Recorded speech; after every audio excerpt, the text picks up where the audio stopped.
I have so much going on in April that this TBR is a masterpiece of multitasking, and I'm pretty sure that I'm about to blow your mind with how seamlessly I have configured the stack of books that I'm going to be reading this month.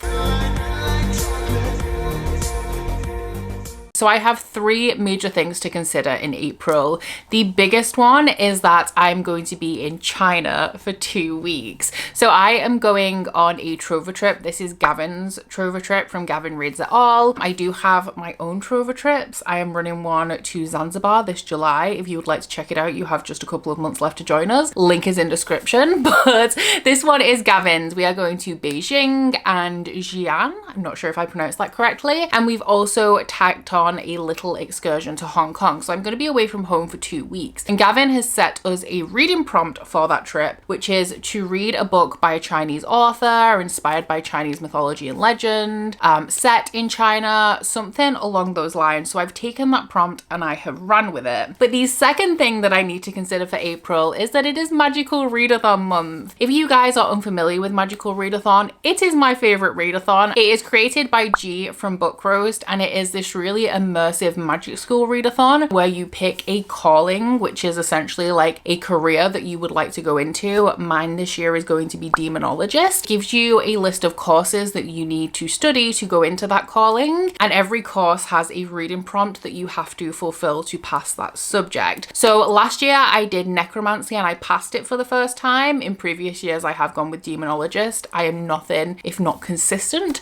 and this year I'm going back to demonologist because it requires a little bit less reading than necromancer, and I am going to be busy for a lot of April. So I have 6 prompts that I need to read for Magical Readathon. I will of course link the announcement video in my description box so you guys can also get involved, because I 100% recommend that you do. It's the highlight of my reading year every single year. And then the third thing going on that I need to take into account is Shelve It or Scrap It, because I hold 10 books in March, which means that I'm going to have to read 10 books for episode 15. And then I guess there is a fourth thing that I should kind of just throw out there, which is that I only read 1 book off my March TBR, which was my obligatory book club read. So everything else I mentioned on that TBR, theoretically, I should still be reading in April. But essentially what I'm doing in this video is combining those first 3 things that I was talking about. So I have 6 books that I need to read for Magical Readathon. 4 of those are by Chinese authors, inspired by Chinese mythology or set in China. 2 of them are not,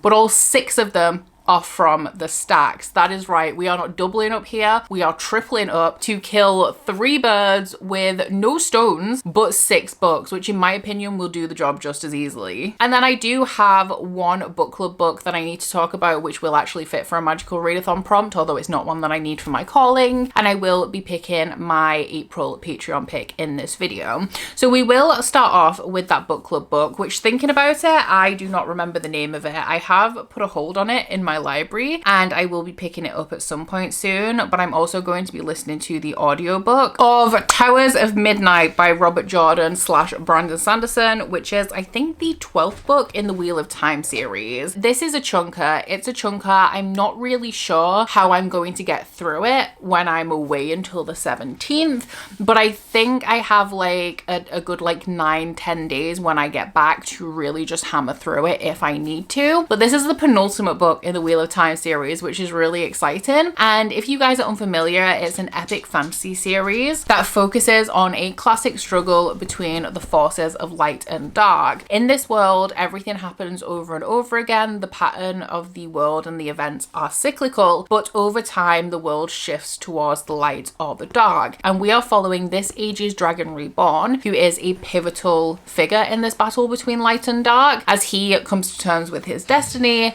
and tries to tip the world towards light for good while also resisting the urges of the dark. So I have had a very up and down experience with this series. I did really enjoy the end of the last book, which, if you guys don't know, Robert Jordan passed away while he was writing this series and Brandon Sanderson wrote the last 3 books, and I definitely feel like that made the end of book 12 a little bit 12, yeah?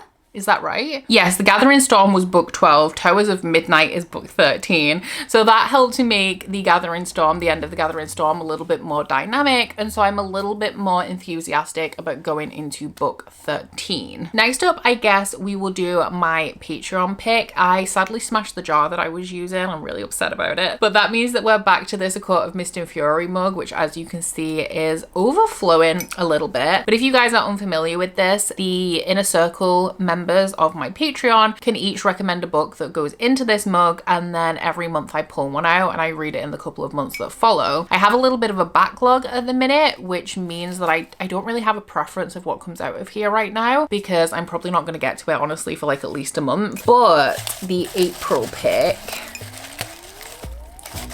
is, let me dig. Oh, I can't get it out without throwing everything. This one.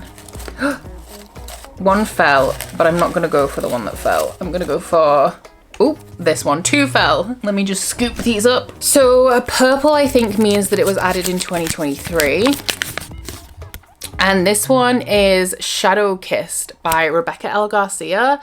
And that is Jennifer's pick. So this one looks like it is a fantasy romance. It's also available on KU, which is amazing. And the description on KU describes it as a steamy, epic fantasy romance, perfect for fans of Jennifer L. Armentrout and Sarah J. Maas, which I mean, I am. Jennifer L. actually both of them, to a point, because they have books that I've read that I didn't enjoy. The synopsis is short, so I might as well read it. It says, some fates belong to the shadows. Everyone at the guild is on high alert, but no one will tell Olivia why. She thought it was somehow tied to the death of her boyfriend, but the truth is far more grisly. Darkness has come to the mortal kingdom. Captured by a vampire named Sebastian, who insists he's protecting her, she's taken to the horrific city of nightmares. As she fights to survive in a world where mortals are fed on or traded, Olivia must place her trust in Sebastian. If she hopes to survive, can she escape the clutches of her bloody destiny, or will she succumb to the dark shadows? So the synopsis, intriguing, not really giving me anything. I feel like this could go either way, whether I enjoy it or not, but thank you very much to Jennifer for the recommendation. Now for my Magical Readathon TBR, I have my handy dandy syllabus here, and I need to pass 6 subjects in total. Now, as I said, all of these books are ones that I have pulled from the stacks, so you're also going to get a little bit of a preview, a glimpse into what's coming up for Shelve It or Scrap It episode 15. I do need to read 10 books in total, so there will be an additional 4 that I read for that video that I will pull at a later time, and I'm going to go through them in the order that they are laid out on my calling sheet. So the first one that I need, the first subject I need to pass, is Elemental Studies. The course focus is Earth, Fruits, and the prompt is to read a book with a fruit on the cover. Now, I did struggle with this one just because I was specifically trying to pull from the stacks, but like I said, I recently received a PR package from Source Books, and in that PR package was Neon Gods by Katie Robert. I love the new covers for this series as well, by the way. So I've actually read from Katie Robert before. I've read all of the Wicked Villain series, which I believe actually intersects with this one. I didn't love the last 2 books in the Wicked Villain series, and I have since strayed away from more erotic romance, which Katie Robert romances are very, very spicy. So I kind of was a little bit interested in pursuing Katie Robert again, but not enough to kind of go out of my way to do so. But I mean, sometimes I do enjoy a little bit of a spicy read. This one is a Hades and Persephone retelling. It is set in a different city to the Wicked Villain series. The Wicked Villain series is all like Disney villain romances, whereas this one is all Greek gods. And this one in particular is, as you can maybe tell from the pomegranate, is a Hades and Persephone retelling. And in this one, Persephone flees Zeus and makes a bargain with Hades, which obviously turns into a romance. The next subject that I need to pass is Shapeshifting, and the course focus is Miniature Dragon, the prompt being a book with a dragon in the title, on the cover, or the story. And so for this one, I'm going to be reading The Night Ends with Fire by KX Song.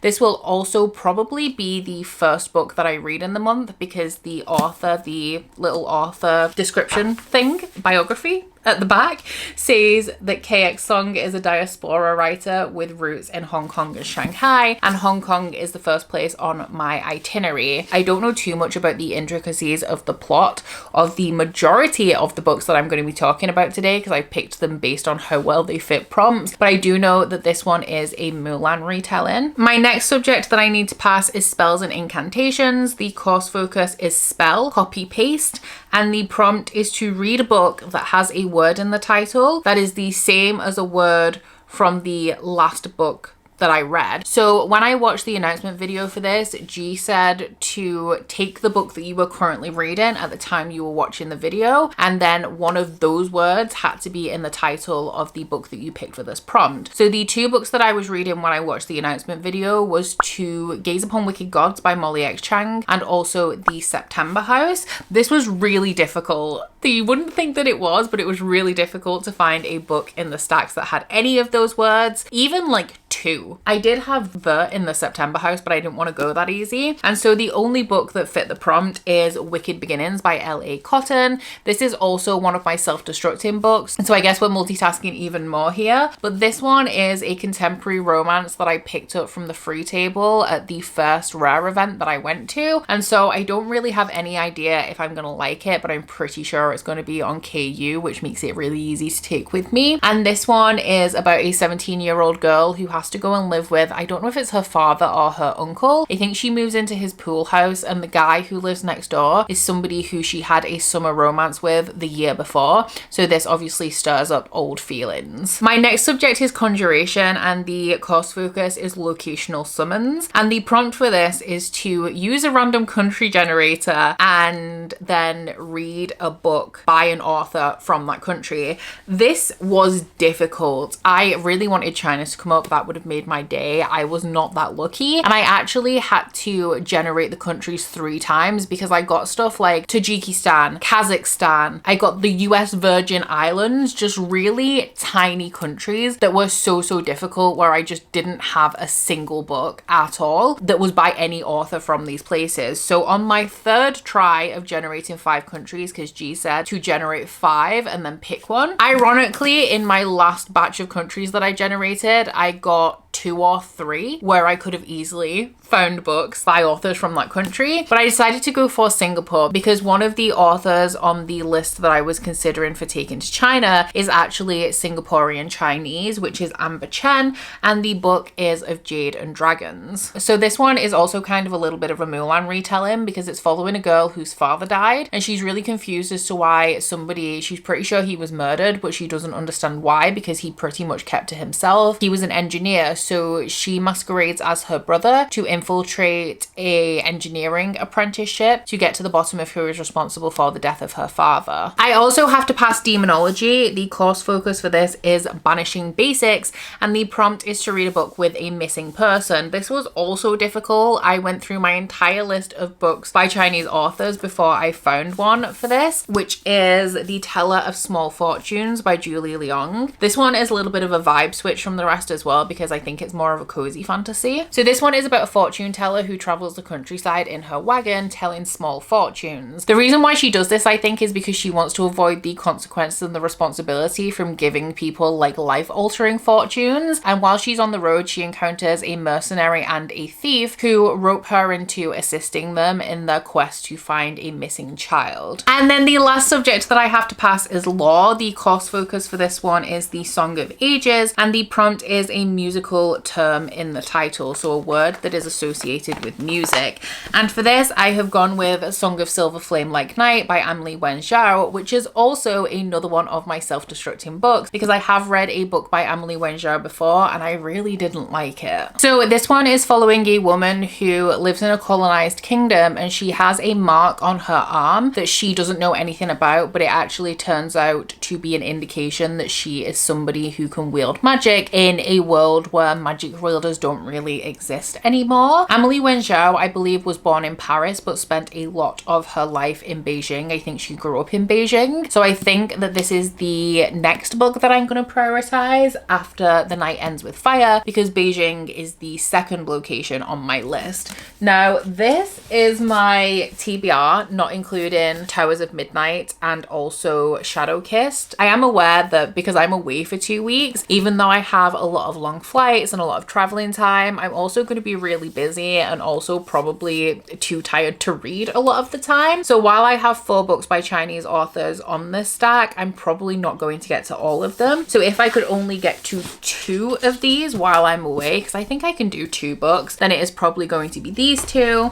I'm also going to grab ebooks of what I have available from my TBR that I'm carrying over from March. I'm essentially just loading my Kindle through like Kindle Unlimited, Libby, 99p ebooks so that I don't have to take any of these with me, because obviously like they're heavy and I don't want to carry them, and also I don't want to damage my special editions. But then I have these 2 in backup, and I'm also going to take, like I said, ebooks from my regular TBR. Pretty sure both of these are available on KU as well. I think I've done really, really well. Like, I'm surprised that I managed to multitask easily and get a stack of books that pretty much achieves everything that I need it to achieve this month. Normally I end up with some really awkward prompts for Magical Readathon, but this could not have gone better for me if I'm being honest. So let me know down in the comments if you're participating in Magical Readathon. Let me know what your calling is. Also, let me know if you have any thoughts on any of the books I'm going to be reading. This is a little bit of a different TBR for me because normally it is predominantly book clubs and things I have to read for various reasons, whereas this is a bunch of wild cards. Let me know your predictions. Like, are there any of these that you think I'm definitely going to shelve, and are there any you think I'm definitely going to scrap? In terms of execution for Shelve It or Scrap It, I do think I'm going to be taking it on tour. I think I'm going to kind of film my updates while I'm away, as I would with a normal vlog or for Shelve It or Scrap It, and then come back and resolve any shelves or scraps that I might have. Like, if I need to shelve anything,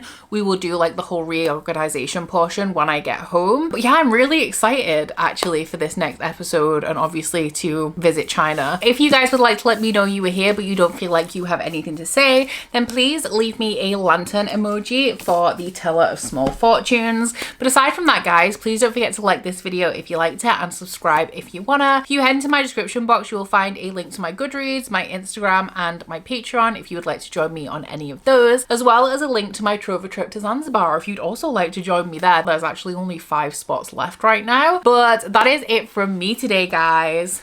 Bye! Oh, you bite your friend like chocolate.